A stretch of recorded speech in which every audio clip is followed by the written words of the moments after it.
Introduction to the resistance welder. Resistance welding is used for joining two metals. It consists of a welding head, which holds the metal between its electrodes and applies pressure, and a welding power supply, which applies electric current to the metal to be welded. What is resistance welding? How can two metals be joined together? Resistance generates friction heat when force is applied. Resistance welding utilizes this heat.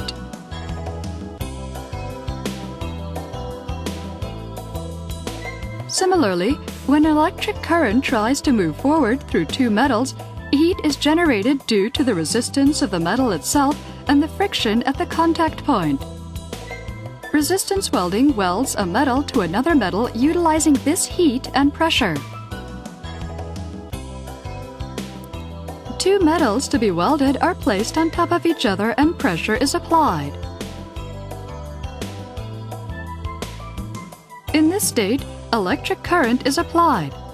The contact point of two metals, in particular, generates more heat because of significant resistance. This heat melts the two metals, which then bond together.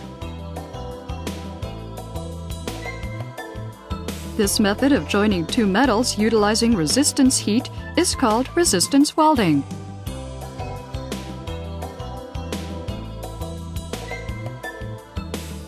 What does a welding head do? A welding head is intended to hold two metals to be welded between its electrodes and to pressurize. The section holding the two metals is called the welding electrodes. There are various shapes and material for electrode, and the most suitable one for the object to be welded must be selected. Pressure is applied. The welding head is structured in a way to change the pressure level, and the pressure must be adjusted to a level most suitable to the object to be welded. What does a welding power supply do? Welding power supply is intended to apply electric current through the two metals to be welded together. This current is called the welding current, and its level and the duration are variable.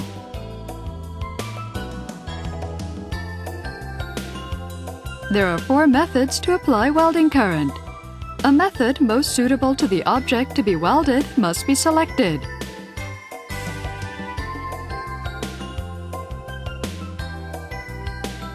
Following is the feature of each method. First is the feature of AC-type welding power supply. This is the most popular type. Because of its simple structure, it is easy to handle and durable. Because the welding duration can be extended, the Avio product can be used for many applications, especially objects easily welded such as iron.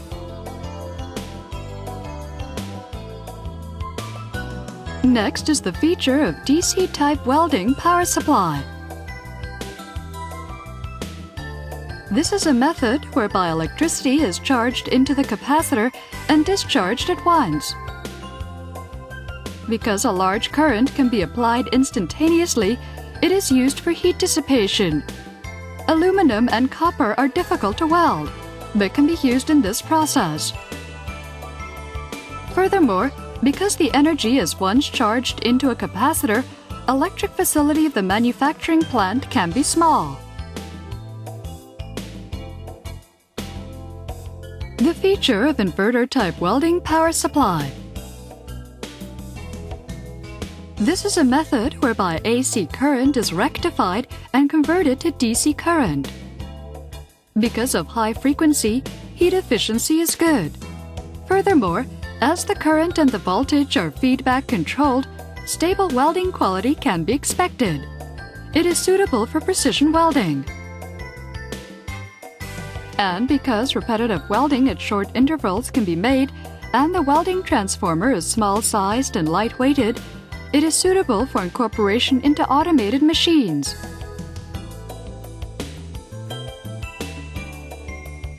Feature of transistor-type welding power supply.